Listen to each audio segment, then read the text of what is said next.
Hello दोस्तों, स्वागत है आपका हमारे YouTube चैनल पर। दोस्तों, यदि मेरे चैनल पर नहीं होंगे तो प्लीज मेरे चैनल को सब्सक्राइब कर लीजिएगा। तो चलिए जल्दी से कहानी सुनाते हैं। मैं 22 साल की एक खूबसूरत जवान लड़की थी। मैं जब कॉलेज के लिए रोज की तरह बस पकड़ती थी। वो दिन भी ऐसा ही था। सूरज की हल्की किरणें, हल्की ठंडी हवा और बस की खचाखच भीड़। अंदर घुसने के बाद बड़ी मुश्किल से एक सीट मिली। तभी एक लड़का मेरे पास आकर बैठ गया। उसकी उम्र भी मेरी जितनी ही लग रही थी। शर्मीली मुस्कान, गहरी आंखें। कुछ ही देर में उसने मुझे हल्के से धक्का देना शुरू किया, शायद भीड़ का बहाना लेकर। पहले तो अनजान बनने की कोशिश की, लेकिन उसके बार बार मुझे छूने से बेचैनी होने लगी। पर उसकी नजरें, उनमें कुछ ऐसा था जो मुझे खींच रहा था। उसकी आंखों में एक अलग सी गहराई थी, जैसे वो मुझसे कुछ कहना चाहता हो। मैं चाहकर भी उसकी तरफ देखे बिना नहीं रह सकी। उसको देख देख कर मेरे अंदर बहुत ही ज्यादा गुदगुदी उत्पन्न होने लगती थी। आखिर क्या करती, मैं भी तो एक लड़की थी। लेकिन खचाखच भरी बस में मैं खुद को बहुत ही ज्यादा कंट्रोल करती थी, क्योंकि वह लड़का था ही इतना सुंदर और जवान हसीन, जिसे देखने के बाद कोई भी लड़की खुद को रोक नहीं पाती और उसके प्यार में पागल हो जाती। लेकिन चलते चलते बस में हम दोनों ने वह सब कुछ सोचने लगे। दोनों के मन में एक दूसरे के बारे में वह करने की इच्छा हो रही थी। जैसे ही हमारी नजरें मिलीं, दिल तेजी से धड़कने लगा। ऐसा लगने लगा कि ये पल बस यहीं रुक जाए। वो कुछ कहना चाह रहा था, पर उसके शब्द बस उसकी आंखों में छिपे थे। मेरी भी आंखों में हल्की सी मुस्कान झलक आई। पहली बार ऐसा महसूस हुआ जैसे किसी अजनबी से इतनी गहरी जुड़ाव हो सकता है। तभी बस ने अचानक जोर से ब्रेक लगाया। मैं अपना संतुलन खो बैठी और गिरने ही वाली थी कि उसने मुझे कसकर पकड़ लिया और ऐसी जगह पकड़ा कि मैं नारियल पानी निकलने लगी। उसकी पकड़ में एक अजीब सी सुरक्षा थी। मुझे लगा जैसे वो सिर्फ मेरे लिए ही वहां था। लेकिन तभी बस के बाकी यात्री जोर जोर से बातें करने लगे। मैं अपनी सीट पर लौट आई और देखा कि उसकी नजरें अब भी मुझ पर थीं। मैं कुछ बोलने की हिम्मत जुटा रही थी, तभी उसने धीरे से कहा, आप ठीक हैं? उसकी आवाज में सच्चाई और गहराई थी। मैंने हल्के से सिर हिलाया, लेकिन उससे कुछ पूछने से पहले ही बस रुक गई। वो लड़का उठा और उतरने की तैयारी करने लगा। मेरे दिल ने उसे रोकने के लिए पुकारा, पर शब्द होंठों तक नहीं आ पाए। मैंने बस उसे जाते हुए देखा। वो दिन बीत गया, लेकिन उसके बाद हर दिन बस में उसकी तलाश करती रही। वो फिर कभी नहीं मिला। आज भी जब उस दिन को याद करती हूँ, दिल में एक सवाल गूंजता है, क्या होता अगर मैंने उसे रोक लिया होता? क्या हमारी कहानी कभी अधूरी नहीं रहती? उस दिन के बाद हर सुबह बस में उसकी तलाश करना मेरी आदत बन गई थी। हर चेहरा देखकर लगता शायद वही हो, पर वो लड़का फिर कभी नहीं दिखा। उसका चेहरा, उसकी गहरी आंखें और उसकी मुस्कान, सब मेरे जहन में ऐसे बस गए थे जैसे वो मेरे जीवन का हिस्सा हो। कई हफ्ते गुजर गए, लेकिन एक दिन कुछ ऐसा हुआ जिसने मेरे दिल को झकझोर दिया। कॉलेज से लौटते समय वही लड़का अचानक मेरी बस में चढ़ा। उसे देखकर दिल तेजी से धड़कने लगा। वह भी मुझे देखकर थोड़ा चौंक गया, लेकिन उसकी आंखों में एक चमक थी। उसने झिझकते हुए मेरी बगल वाली सीट पर बैठते हुए पूछा, आपने मुझे याद किया? उसकी बात सुनकर मैं थोड़ी शर्माई, पर सच ये था कि मैं हर पल उसी को सोचती थी। मैंने सिर झुका लिया। उसने मुस्कुराते हुए कहा, मैंने सोचा था कि फिर मिलेंगे या नहीं, लेकिन शायद किस्मत ने हमें मिलाने का फैसला कर लिया है। हमारी बातों का सिलसिला शुरू हुआ। उसकी हर बात में एक अलग सी मिठास थी। वो अपना नाम बताता, लेकिन मेरी दिलचस्पी उसकी बातों में इतनी थी कि मैंने नाम पर ध्यान ही नहीं दिया। जब भीड़ कम हुई, उसने धीरे से मेरे हाथ पर हाथ रखा। उसकी छुअन से मेरे रोंगटे खड़े हो गए। ऐसा लगा जैसे यह सब किसी फिल्म का हिस्सा हो। लेकिन तभी बस के अचानक रुकने से माहौल बदल गया। बस के बाहर सड़क पर लोगों की भीड़ जमा थी। वह लड़का घबराहट में बाहर देखने लगा। मैंने भी खिड़की से झांका। वहां खून से लथपथ एक आदमी पड़ा था और पुलिस आसपास खड़ी थी। लड़के का चेहरा एकदम सफेद पड़ गया। उसने मेरे हाथ को कसकर पकड़ते हुए कहा, मुझे जाना होगा। अगर तुमसे मुलाकात होती रही तो शायद तुम्हें मेरी सच्चाई पता चल जाएगी, और मैं नहीं चाहता कि तुम मुझसे नफरत करो। मैं कुछ कहती उससे पहले ही वो बस से उतरकर भीड़ में गायब हो गया। उस रात मैं सो नहीं पाई। उसके चेहरे की बेचैनी, उसकी बातों की गूंज मुझे परेशान कर रही थी। अगले दिन मैंने उसके बारे में पता लगाने की कोशिश की। कॉलेज के पास की दुकानों और बस स्टॉप पर लोगों से पूछा, और फिर जो सच सामने आया उसने मेरे पैरों तले जमीन खिसका दी। वो लड़का एक ऐसा इंसान था जो एक गिरोह का हिस्सा था। चोरी, झगड़े और मारपीट में उसका नाम आता था। जिस दिन वो मुझसे पहली बार मिला था, उस दिन भी वो पुलिस से भाग रहा था।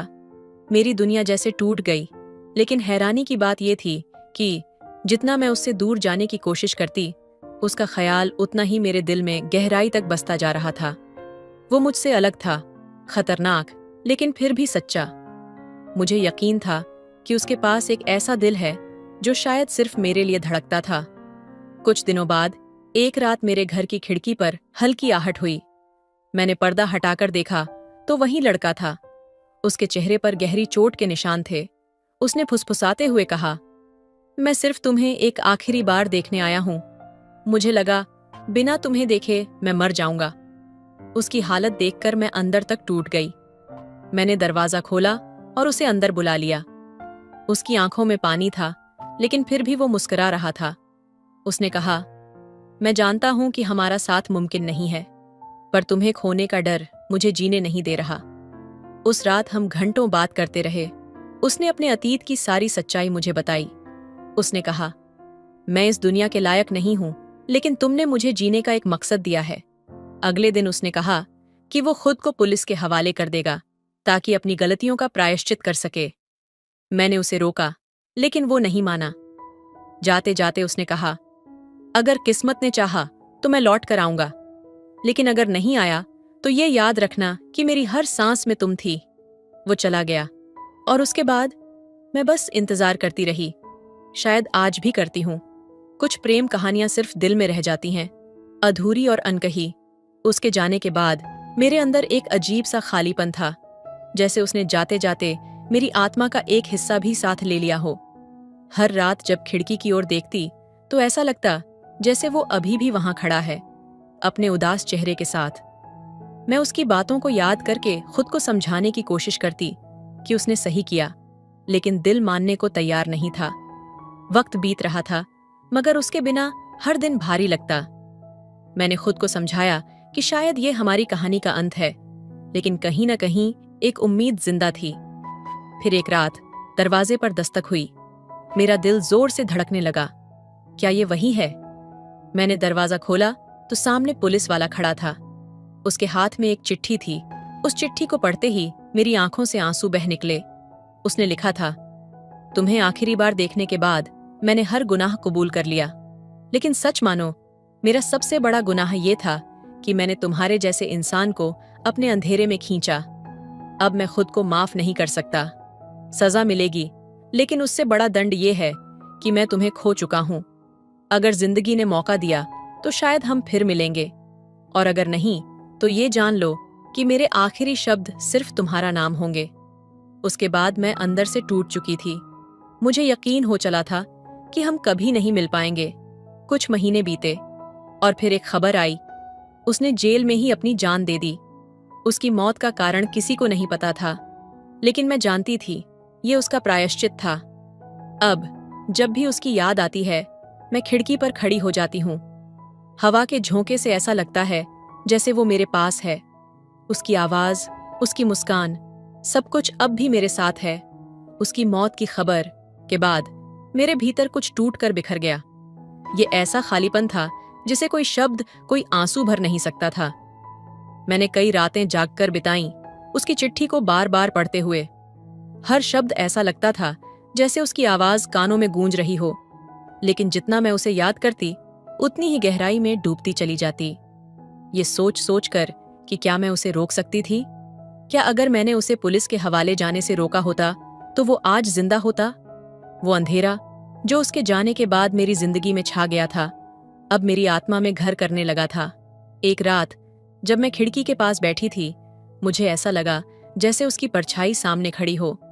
हवा से पर्दे सरसराए और मैंने उसकी गहरी आवाज सुनी, मैं वापस नहीं आ सकता, लेकिन तुम्हें ये जिंदगी यूं बर्बाद नहीं करनी चाहिए। मैंने चौंक कर इधर उधर देखा, लेकिन कोई नहीं था। ये सिर्फ मेरी कल्पना थी, या शायद मेरा पागलपन। मगर उस रात के बाद उसके ख्यालों ने मुझे चैन से सोने भी नहीं दिया। उसकी मुस्कान, उसकी दर्द भरी आंखें, सब कुछ मेरे दिमाग में लगातार गूंजता रहा। धीरे धीरे मैं एक जुनून में बदलने लगी। मैं उसके अतीत के बारे में और जानने के लिए सब कुछ करने को तैयार थी। वो कौन था? किन हालात ने उसे इस रास्ते पर धकेला? मैंने उसकी गली, उसके पुराने दोस्तों, यहाँ तक कि पुलिस स्टेशन तक जाकर उसके बारे में जानने की कोशिश की। जो बातें सामने आईं, वो मुझे और गहरे अंधेरे में ले गईं। उसने जो भी किया था, वो अपने परिवार को बचाने के लिए किया था। एक निर्दोष इंसान जिसे हालात ने गुनहगार बना दिया। और सबसे बड़ी सच्चाई, वो अपनी आखिरी सांस तक मुझे ही बचाने की कोशिश करता रहा। एक दिन जब मैं उसकी पुरानी चीजों को देख रही थी, तो मुझे एक और चिट्ठी मिली। वो अधूरी थी, शायद उसने जेल में लिखने की कोशिश की थी। उसमें लिखा था, मैंने तुम्हारे लिए अपने अंदर की हर लड़ाई लड़ी, लेकिन अब मुझे लगता है कि इस अंधेरे से बाहर आने का कोई रास्ता नहीं है। तुम मेरी आखिरी रोशनी थीं, और शायद इस दुनिया की भी। अगर कभी ये दर्द तुम पर भारी पड़े, तो याद रखना, तुम्हारे पास जीने की वजह है। मुझे ये मौका नहीं मिला, लेकिन तुम्हें मिलना चाहिए। उसकी चिट्ठी पढ़कर मैंने महसूस किया कि शायद वो सही कह रहा था, लेकिन मैं उस रोशनी को ढूंढने की कोशिश नहीं कर रही थी। मैं बस उसके दर्द में खोकर खुद को खत्म करने के करीब पहुंच चुकी थी। आज भी जब खिड़की से बाहर देखती हूं, तो मुझे लगता है कि वो कहीं न कहीं मेरी जिंदगी के हर हिस्से में मौजूद है। पर शायद उसकी ये मौजूदगी मुझे जीने नहीं देती, बल्कि और डुबो देती है। शायद मेरी कहानी का अंत भी वहीं होगा जहां उसकी कहानी खत्म हुई थी। लेकिन उससे पहले मुझे अपने सारे सवालों के जवाब चाहिए। क्यों उसे इस दुनिया ने इतना दर्द दिया? क्यों उसने मुझे इस अधूरी प्रेम कहानी में अकेला छोड़ दिया? और सबसे बड़ा सवाल, क्या अगर एक दिन मैं भी उसकी तरह उसकी यादों के साथ अंधेरे में खो जाऊं, तो क्या वो मुझे फिर से देखने आएगा? उसकी आखिरी चिट्ठी पढ़ने के बाद मैं और भी ज्यादा बिखर गई। ऐसा लग रहा था जैसे उसकी हर लिखी हुई बात मेरे दिल पर एक नई चोट कर रही हो। उसके शब्द मेरे भीतर गूंजते रहे, लेकिन उनके पीछे का दर्द कहीं ज्यादा गहरा था। मैंने खुद को समझाने की कोशिश की कि उसकी मौत के बाद मुझे आगे बढ़ना चाहिए, लेकिन सच कहूं तो मैं आगे बढ़ना नहीं चाहती थी। हर दिन, हर पल उसकी यादें मुझे अंदर से खा रही थीं। उसकी मुस्कान, उसकी दर्द भरी आंखें, और वो रात जब उसने कहा था, अगर किस्मत ने चाहा तो मैं लौट कर आऊंगा। मुझे लगता था कि शायद किस्मत ने हमारी कहानी अधूरी ही लिखी थी, और इस अधूरेपन ने मेरी जिंदगी को ठहराव दे दिया। एक रात जब बारिश हो रही थी, मैं उसी खिड़की के पास बैठी थी जहां से मैंने उसे पहली बार देखा था। हर बूंद जो कांच पर गिरती, मुझे उसकी वो फुसफुसाहट याद दिलाती जब उसने कहा था कि बिना मुझे देखे वो मर जाएगा। मैं खिड़की से बाहर देख रही थी, जैसे कहीं वो आकर फिर से कहेगा कि वो लौट आया है, लेकिन वो खिड़की अब हमेशा के लिए खाली थी।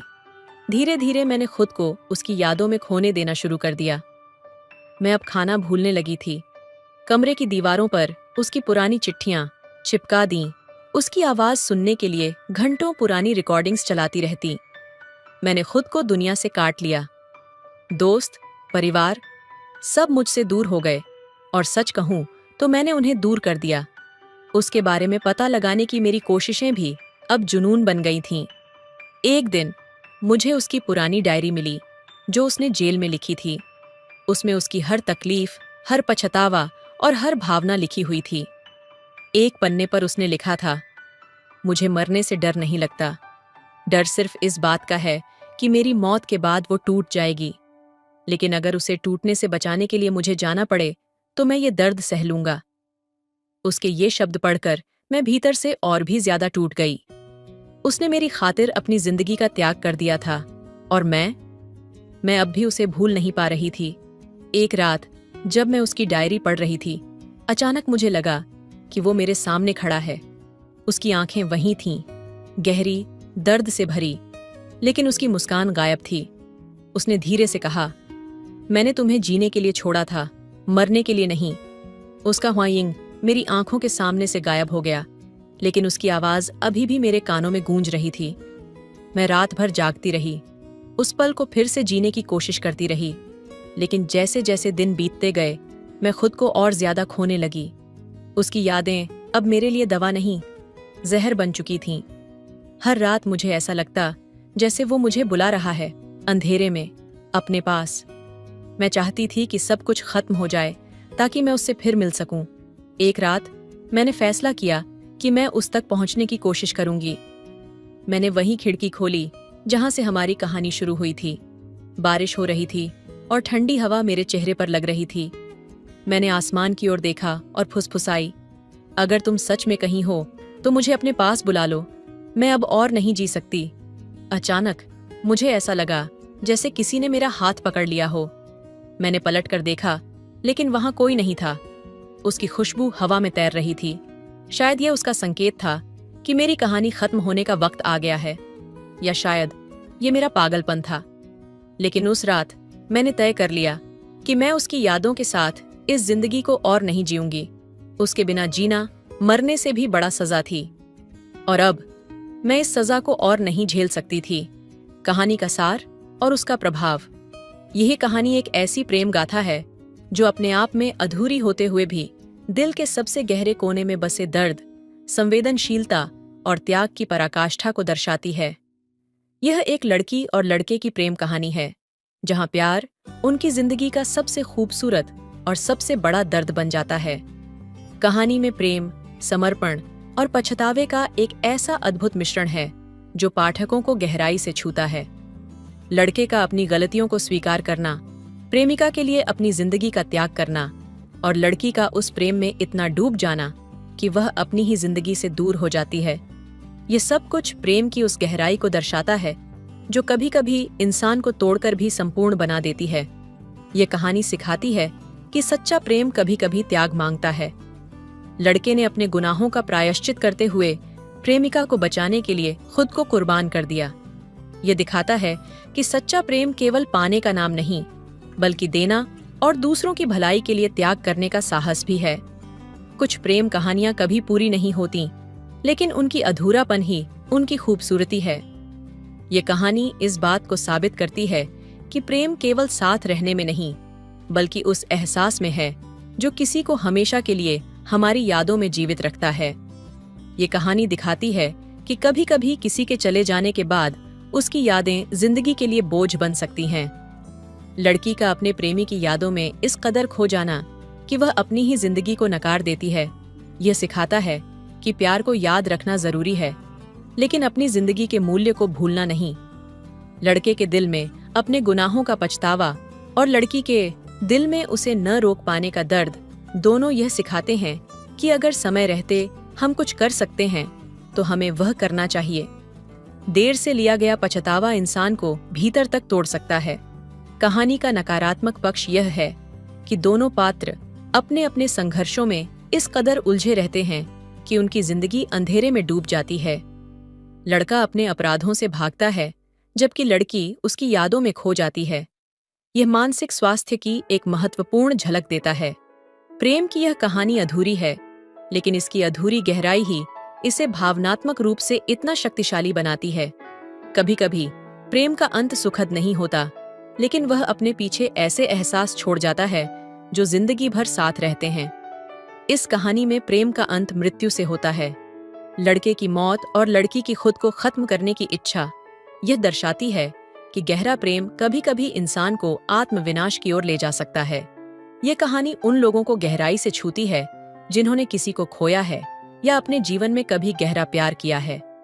यह प्यार की उस निस्वार्थता को दिखाती है जो अपने आप में सबसे सुंदर और सबसे दर्दनाक होती है। कहानी यह संदेश देती है कि प्रेम कभी खत्म नहीं होता, वह हमें किसी न किसी रूप में हमेशा के लिए बदल देता है। लेकिन यह भी जरूरी है कि हम अतीत के दर्द को अपने वर्तमान पर हावी न होने दें। प्रेम को याद करना और उससे सीखना जरूरी है, लेकिन अपनी जिंदगी को जीना उससे भी ज्यादा जरूरी है। तो दोस्तों, आपको यह कहानी कैसी लगी कमेंट करके जरूर बताएं। मिलते अगली कहानी में, तब तक अपना ख्याल रखिए। धन्यवाद। मैं छोटी उम्र में ही बहुत जवान और खूबसूरत दिखती थी। मेरी उम्र सिर्फ 14 साल थी, लेकिन मेरा जिस्म भरा हुआ था और मैं 20 साल की लड़की लगती थी। मैं सब बहनों से छोटी थी, लेकिन अपनी जिस्म की वजह से मैं उनसे बड़ी और खूबसूरत लगती थी। इतनी छोटी उम्र में मैं 40 नंबर पहनती थी। मैं जब भी बाहर जाती तो हर कोई मेरी तरफ देखता। मैं जिस गाड़ी में स्कूल जाती वह ड्राइवर भी मेरे ऊपर नजरें जमाए रखता। स्कूल में टीचर मेरे सर पर जानबूझकर आकर खड़ा हो जाता था। मुझे यह सब कुछ बहुत अजीब लगता था। एक दिन मैं बाजार कपड़े खरीदने गई तो मैं एक बहुत बड़ी शॉप पर दाखिल हुई। मुझे एक जोड़ा पसंद आ गया। मैंने दुकानदार से कहा कि मैं यह पहनकर चेक करना चाहती हूँ। दुकानदार मेरी तरफ देखकर फौरन मान गया। कहने लगा, मैं भी आपसे यही कहने वाला था कि आप यह पहनकर चेक कर लें। मेरे घर वाले बाहर बेंच पर बैठे हुए थे। मैं चेंजिंग रूम में कपड़े पहनने लगी। दुकानदार मेरे पास आ गया और मेरे मुंह पर हाथ रख लिया। कहने लगा, आवाज मत निकालना, मैं तुम्हें यह सूट फ्री में दूंगा। बस तुम्हें 5 मिनट अपने दोनों मेरे मुंह में। हेलो दोस्तों, स्वागत है आपका हमारे YouTube चैनल पर। दोस्तों, आपसे विनती है कि मेरी चैनल को सब्सक्राइब कर लीजिएगा और कहानी को लास्ट तक सुनिएगा। आज की कहानी बहुत ही अच्छी है, तो चलिए कहानी सुनाते हैं। मेरा नाम सिमरन है। मेरी उम्र तकरीबन 14 साल थी। मैं अभी अभी नई नई जवान हो रही थी और जवानी की दहलीज में कदम रख रही थी। लेकिन मेरा जिस्म दूसरी लड़कियों की तरह नहीं था, तो मेरे जिस्म का नाजुक हिस्सा 14 साल की उम्र में भी बहुत ज्यादा बड़ा और हसीन था। मेरे घर वाले हर वक्त मुझे डांटते रहते थे। मेरी माँ और बहन मेरे पीछे ही पड़ी रहती थीं और मुझे बहुत ज्यादा बातें सुनाया करती थीं। छोटी सी उम्र में ही मेरे सर पर इतना बड़ा दुपट्टा ओढ़ दिया गया था। मैं अभी सही तरह से दुपट्टा भी संभाल नहीं सकती थी। जब मेरा दुपट्टा गिर जाता तो मेरी माँ मुझे बातें सुनाती और कभी कभार एक हाथ लगा भी देती कि तुम्हें जरा भी अकल नहीं है, तुमसे दुपट्टा भी नहीं संभाला जाता, दुपट्टा ठीक से लिया करो, बेशर्म कली की। लेकिन उनकी बातें मेरे समझ में नहीं आती थीं।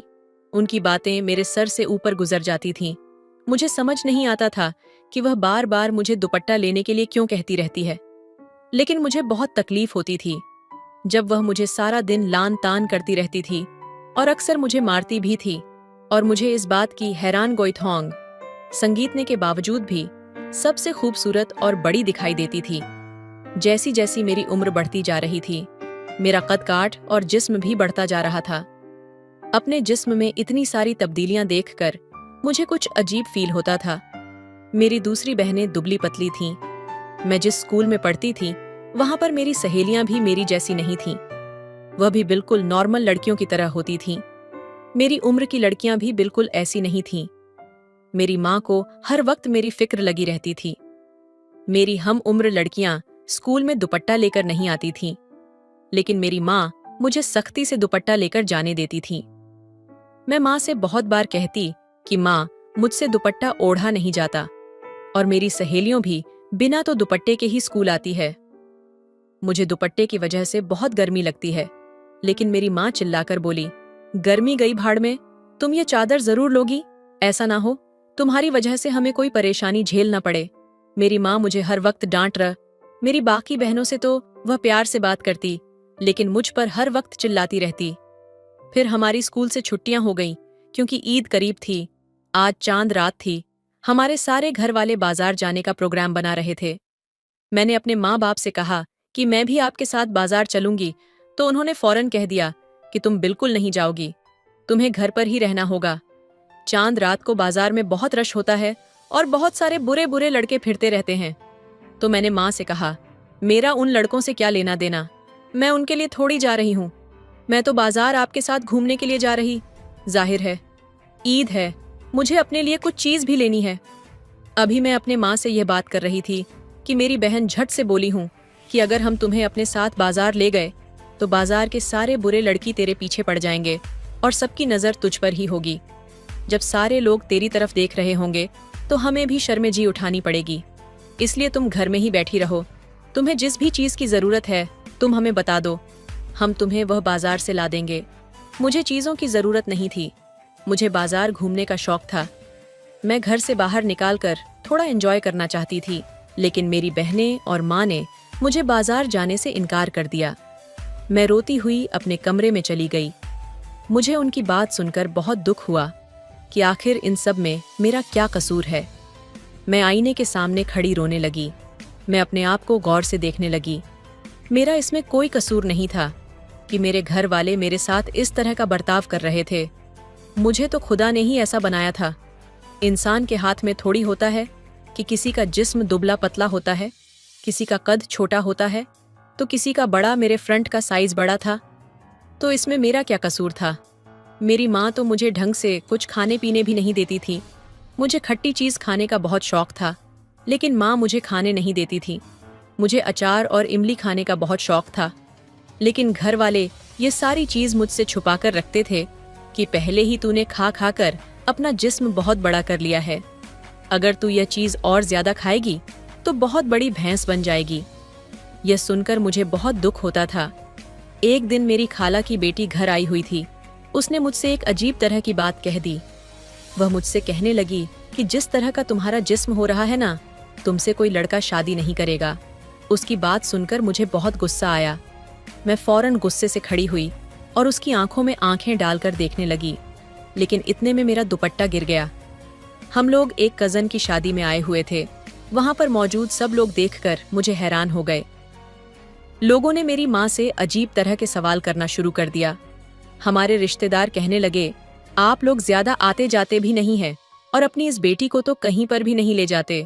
कहीं आपने इसकी शादी तो नहीं कर दी और आपने किसी को बताया भी नहीं, और फिर यह तलाक लेकर वापस आ गई है।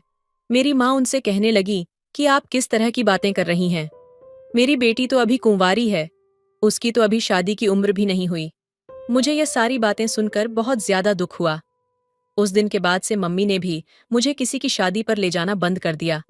हालांकि यही तो वह उम्र थी जब इंसान शादियों पर जाकर एंजॉय करता है, अच्छे अच्छे कपड़े पहनता है और खूब खाना खाता है। लेकिन मेरी माँ ने तो मेरा कहीं भी आना जाना बंद कर दिया।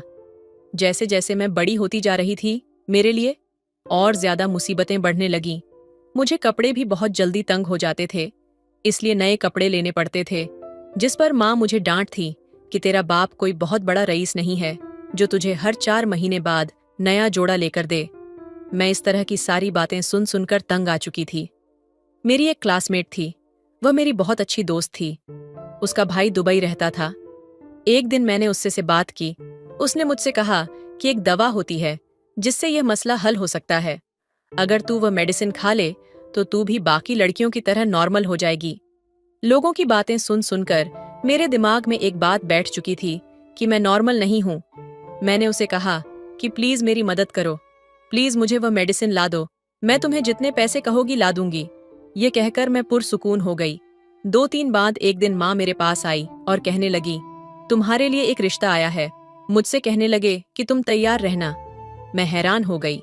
हालांकि मुझसे बड़ी अभी बहनें थीं, अभी उनकी शादी नहीं हुई थी और मैं सबसे छोटी थी, तो मुझे क्यों सबसे पहले ब्याह रहे थे। मैं उनके लिए एक तरह का बोझ थी। जल्द से जल्द वह मुझसे जान छुड़वाना चाहते थे। माँ की बात सुनकर मैं बिल्कुल खामोश हो गई। मैं माँ से झगड़ा नहीं करना चाहती थी क्योंकि वह मेरी माँ थी, लेकिन उन्हें शायद इस बात का एहसास नहीं था कि मैं भी उनकी बेटी हूँ, और वह भी सबसे छोटी छोरी। बेटियां तो बहुत लाडली होती हैं, लेकिन मेरे लिए ऐसा कुछ नहीं था। सबसे ज्यादा बातें में ही सुन रही थीं। अपने वजूद की वजह से पता नहीं मुझे क्या क्या सहाना पड़ रहा था। इसलिए घर वाले मेरे जिस्म की वजह से ही मेरी शादी सबसे पहले करना चाहते थे। शाम को मैंने काला जोड़ा पहन लिया। मेरी माँ मेरे कमरे में आई और मुझे देखा। मैंने कहा, माँ, मैं कैसी लग रही हूँ? यकीनन मैं बहुत खूबसूरत लग रही थी क्योंकि काला रंग मुझ पर बहुत जचता था। मेरी माँ ने मेरी बात का जवाब देने की बजाय मुझसे एक सवाल पूछ लिया, तुमने इस सूट के साथ यह दुपट्टा क्यों लिया है?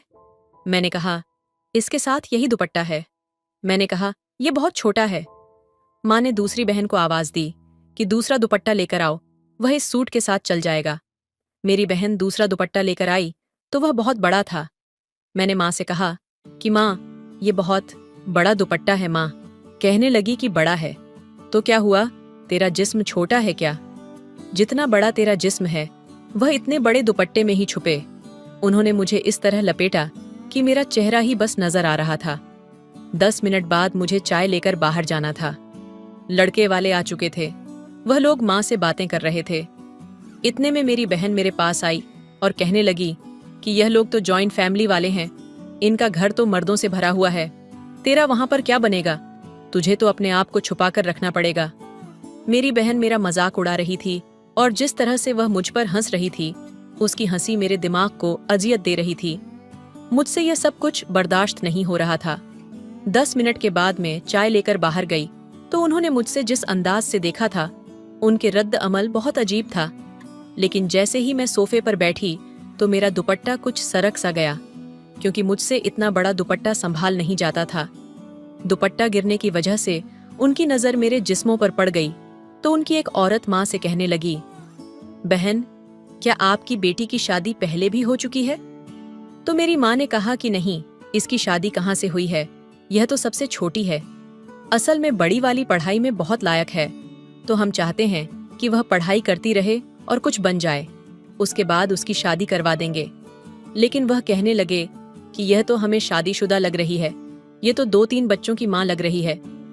गैर शादीशुदा लड़की तो बहुत पतली होती है, लेकिन आपकी बेटी का जिस्म जिस तरह का जिस्म नजर आ रहा है, ऐसे लग रहा है कि जैसे ये 2-3 बच्चों की माँ है और इस वक्त भी हाला लग रही है।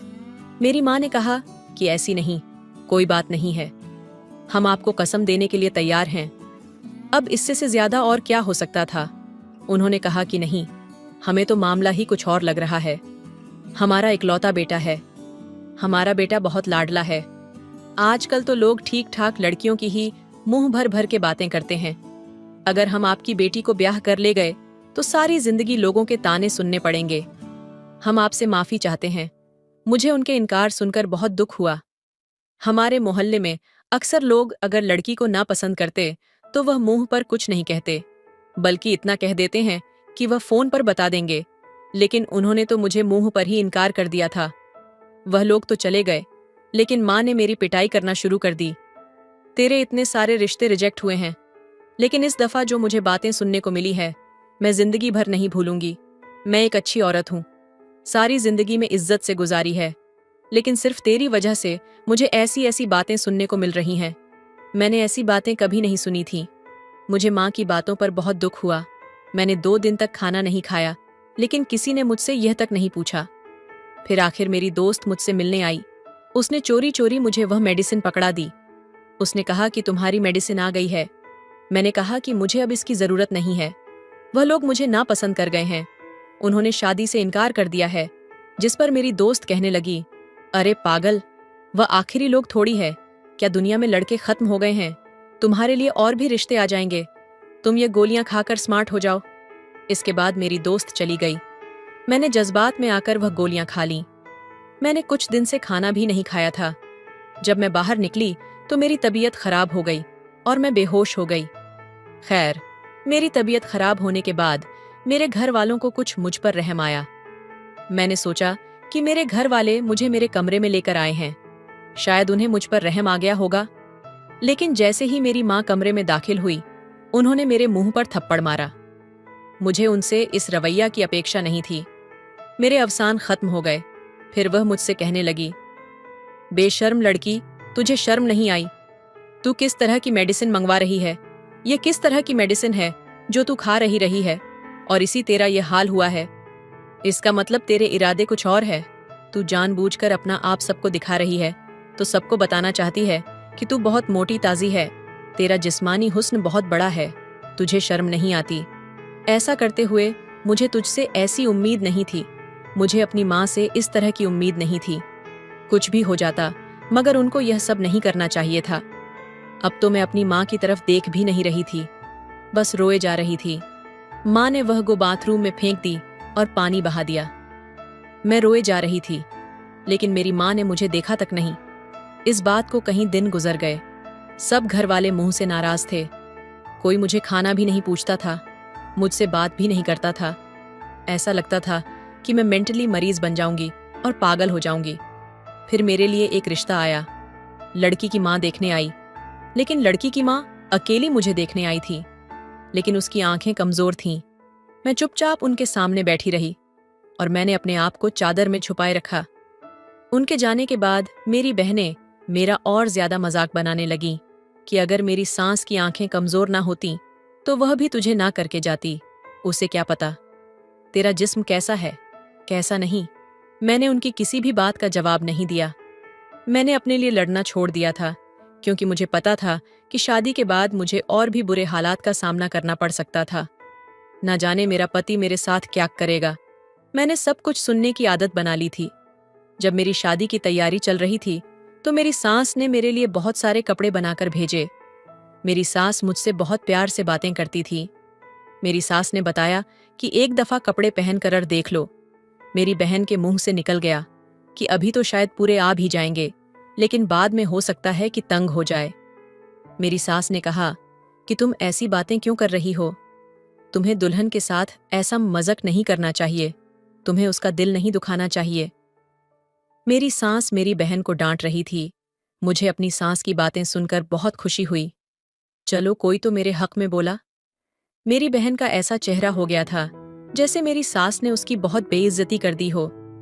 मुझे पहली बार ऐसा लगा था कि कोई तो है जो मेरा साथ दे रहा है, लेकिन मेरी सास की नज़र कमज़ोर थी। अगर वह मुझे देख लेती तो शायद वह मेरा साथ ना देती। मैंने अपने पति की तस्वीर देखी हुई थी। वह दिखने में स्मार्ट लगते थे। मेरी सास ने मुझे बताया कि उनका एक ही बेटा है। वह बहुत जज्बाती और गुस्से वाला है, इसलिए मुझे ऐसी लड़की चाहिए जो सब्र कर सके। आज मेरी शादी की रात थी। मेरा पति आने वाला था। मुझे मालूम था कि मेरा पति मुझे देखकर बहुत बुरा भला कहेगा। मुझे उसकी बातें सुननी पड़ेगी। सारी जिंदगी यह सब कुछ बर्दाश्त करना पड़ेगा। मेरे पति ने कमरे में कदम रखा। उसने अपनी शेरवानी उतारकर एक टेबल पर रख दी। इस वक्त वह सलवार कमीज में था। मेरे पति ने मेरा घूंघट हटाया और मेरी तारीफ करने लगा। कहने लगा कि तुम बहुत खूबसूरत हो। मुझे संगीत संगीत हैरान गोइथोंग फोन पर किसी से बात कर रहे थे। शायद उन्हें कोई मुबारकबाद दे रहा था। मेरे पति उसको जवाब दे रहे थे कि खुदा ने मुझ पर बहुत कर्म किया है। मुझे एक बहुत अच्छी साथी मिला है। मैं उससे बहुत खुश हूं। मुझे लगता है कि मेरी जिंदगी अब बहुत अच्छी गुजरेगी। मुझे हमेशा से ऐसी बीवी का साथ चाहिए था जो इतनी खूबसूरत हो और इतनी समझदार भी। पति की बातें सुनकर मैं हैरान रह गई कि क्या मैं वाकई उन्हें इतनी पसंद आई हूं, और वह ऐसी बीवी चाहते थे। शादी के कुछ दिन बाद हमारे घर वालों ने हमारे लिए डिनर रखा। मैं अपने पति के साथ तैयार होकर अपने घर पहुंचे तो मेरी माँ ने मुझे फौरन देखकर कहा, तुमने ये कैसे कपड़े क्यों पहन रखे हैं? मैंने अपनी माँ से कहा कि आपको ये सब कहने की अब जरूरत नहीं है। मैंने बहुत अच्छे कपड़े पहने हुए हैं और मेरे पति को ये पसंद है। मेरी माँ मेरी तरफ हैरान गोइथोंग। संगीत मेरे पति ने मेरी माँ की तरफ देखा तो कहा, क्या बात है आंटी, कोई परेशानी है? उन्होंने कहा, नहीं बेटा, हम खाना खाने बैठे तो मेरी दूसरे बहनें भी मौजूद थीं। मेरी पति ने उनके सामने मेरी तारीफ की। उसने कहा कि जब से यह मेरी जिंदगी में आई है, मेरी जिंदगी मुकम्मल हो गई है। मैं बहुत खुश हूँ। मेरी बीवी मेरा बहुत ख्याल रखती है। हम दोनों ने एक ही प्लेट में खाना खाया। फिर वह मुझे बाहर घूमने ले गए। उन्हें मुझे कोई बड़ी चादर ओढ़ने का भी नहीं कहा। उनके पास एक बड़ी कार थी। उन्होंने कहा कि गाड़ी में ही तो बैठना है। मेरे पति मेरे साथ बहुत अच्छी तरह से पेश आ रहे थे। बार बार मुस्कुराकर मेरी तरफ देख रहे थे। वह हर थोड़ी देर बाद मेरे कान में सरगोशी करते और हम दोनों हंसते थे। माँ और मेरी बहन हम दोनों को अजीब तरह से देख रही थी। वह हैरान हो रही थी कि इसके पति ने तो इसे हाथ का छाला बनाकर रखा हुआ है, और यह शादी के शुरू में ही नहीं हुआ। आज हमारी शादी को 7 साल हो गए हैं। मेरे 3 बच्चे हैं और आज भी मेरे पति का रवैया मेरे साथ वैसा ही है। हम लोग बहुत खुश हैं। जो अच्छे लोग होते हैं उनको किसी बात से फर्क नहीं पड़ता। मेरे माँ और बहनों ने मेरे दिल पर बहुत जख्म लगाए, पर मेरे पति ने वह सारे जख्म भर दिए। मैं शादी से पहले बहुत दुख झेले थे, लेकिन मेरे पति ने उन दुखों को सुखों में बदल दिया। और यह सब कुछ सिर्फ मेरी सास की वजह से मुमकिन हुआ है, जिन्होंने मेरे पति की इतनी अच्छी तरबियत की है। मेरे 2 बेटे और 1 बेटी हैं। मेरे 2 बेटे और मैं अपने बेटों की भी ऐसी तबीयत करूंगी जो प्यार मुझे मेरी माँ से नहीं मिला, वह प्यार मैं अपनी बेटी को दूंगी। और जो परवरिश मेरी सास ने मेरे पति की है, वह मैं अपने बेटों की करूंगी। पति ने वह सारे जख्म भर दिए जो कभी दिल में गहरे घाव की तरह थे। शादी से पहले जो कड़वाहट और अकेलापन था, वह अब सुकून और खुशियों में बदल चुका है। इस बदलाव की जड़ें मेरी सास की परवरिश में थीं, जिन्होंने अपने बेटे को इंसानियत, प्यार और समझदारी का पाठ पढ़ाया। अब मेरी दुनिया मेरे पति और मेरे 3 बच्चों के इर्द गिर्द सिमटी हुई है। 2 बेटे और 1 बेटी। हर दिन उनके साथ बीतता है तो लगता है जैसे जिंदगी ने मुझे दूसरा मौका दिया हो। मैं अपने बच्चों को उस तरह की परवरिश देना चाहती हूँ जो सिर्फ बाहरी सफलता पर नहीं, बल्कि इंसानियत, सम्मान और प्रेम पर आधारित हो। जहां मैं एक ओर अपनी बेटी को वो सारा प्यार दूंगी जिसकी कमी मैंने अपने बचपन में महसूस की थी, वहीं अपने बेटों को ऐसे इंसान के रूप में तैयार करूंगी जो हर रिश्ते में संतुलन और गरिमा बनाए रखें। मैं चाहती हूं कि मेरे बेटे भी अपने भविष्य की जिंदगी में अपनी अपनी पत्नियों को वही आदर और प्यार दें जैसा उनके पिता ने मुझे दिया है। हर रात जब मैं अपने बच्चों को सोते हुए देखती हूँ तो मेरी आंखों में एक चमक आ जाती है। ऐसा लगता है जैसे उनके सपने मेरी आंखों में बस गए हों। मैं चाहती हूँ कि वे अपने जीवन में हर मुश्किल का सामना उसी हौसले और धैर्य से करें जैसा मैंने किया। एक दिन मेरी बेटी मेरे पास आई और पूछा, माँ, आप इतनी मजबूत कैसे बन गईं? मैं मुस्कुराई और कहा, बेटी, जब जिंदगी तुम्हें तोड़ने की कोशिश करे तो समझ लो कि वो तुम्हें फिर से नए सांचे में ढालने की तैयारी कर रही है। बस खुद पर और अपने अपनों पर विश्वास रखना। अब मेरा हर दिन मेरे बच्चों को वो सिखाने में बीतता है जो मैंने अपने जीवन के उतार चढ़ाव से सीखा है। मेरी कहानी सिर्फ मेरे दर्द से शुरू हुई थी, लेकिन अब यह उम्मीद और प्यार का ऐसा सिलसिला बन चुकी है जो मेरी आने वाली पीढ़ियों को भी रोशनी दिखाएगी। रात का सन्नाटा घर में गहराई से फैला हुआ था। कमरे में धीमी रोशनी थी और मैं अपने बच्चों के सोने के बाद शांत पल का आनंद ले रही थी। चाय का कप मेरे हाथ में था और मेरी आंखें खिड़की से बाहर आसमान में टिमटिमाते तारों पर टिकी थीं। उन तारों को देखकर मुझे अपनी पुरानी जिंदगी के वो दिन याद आने लगे जब हर सपना अधूरा लगता था। मैंने बहुत छोटे सपने देखे थे जो उस वक्त की मुश्किलों में कहीं खो गए थे। माँ का प्यार मेरे लिए कभी वो जगह नहीं भर पाया जिसकी मुझे जरूरत थी। मेरे पिता भी दुनिया से बहुत पहले चले गए थे और मैं हमेशा खुद को अधूरा महसूस करती रही। लेकिन जब मेरी शादी हुई और मैंने अपने पति को जाना तो लगा कि ईश्वर ने मेरी प्रार्थना सुन ली थी। उन्होंने न केवल मेरी जिंदगी को संवारा, बल्कि मेरे आत्मविश्वास को भी एक नई ऊंचाई दी। मेरे पति ने मेरे भीतर छुपी हर ताकत को पहचाना और उसे संवारने में मेरी मदद की। उनकी यही बातें मुझे मेरे बच्चों की परवरिश में गहराई तक प्रेरित करती हैं। एक दिन मेरे छोटे बेटे अय्यान ने मुझसे पूछा, माँ, आप हमेशा कहती हैं कि हम अच्छे इंसान बने, लेकिन अच्छा इंसान बनना इतना जरूरी क्यों है?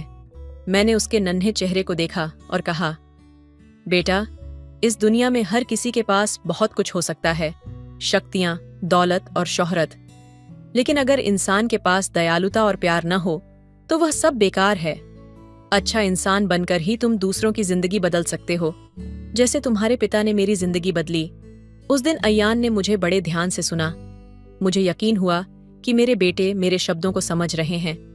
मैं चाहती थी कि मेरे बच्चे केवल अपने लिए नहीं, बल्कि दूसरों के लिए भी जीना सीखें। मेरी बेटी आरोही भी मेरी चिंता का केंद्र थी। बचपन में जो भावनात्मक खालीपन मैंने झेला था, वह मैं उसे कभी नहीं महसूस होने देना चाहती थी। मैं हमेशा कोशिश करती कि वह हर पल मुझसे खुलकर बात कर सके। एक शाम वह मेरे पास आई और कहा, माँ, क्या आप कभी डरती थीं? उसका सवाल मेरे दिल को छू गया। मैंने उसे अपने पास बिठाया और कहा, डर तो हर किसी को लगता है बेटी, लेकिन जब तुम्हारे पास सही लोग और सही कारण हों तो डर को हरा देना आसान हो जाता है। मैंने भी बहुत बार हार मानने की सोची थी, लेकिन तुम्हारे पिता और तुम्हारी दादी ने मुझे हमेशा हिम्मत दी। अब मैं तुम्हें वह सिखाना चाहती हूँ ताकि तुम्हें कभी अकेलापन महसूस न हो। उस रात जब आरोही सोने चली गई तो मैंने खुद से वादा किया, मैं अपने बच्चों को वही नींव दूंगी जो मुझे कभी नहीं मिली। प्यार, सहारा और वह आत्मविश्वास जो उन्हें हर चुनौती से पार पाने की ताकत देगा।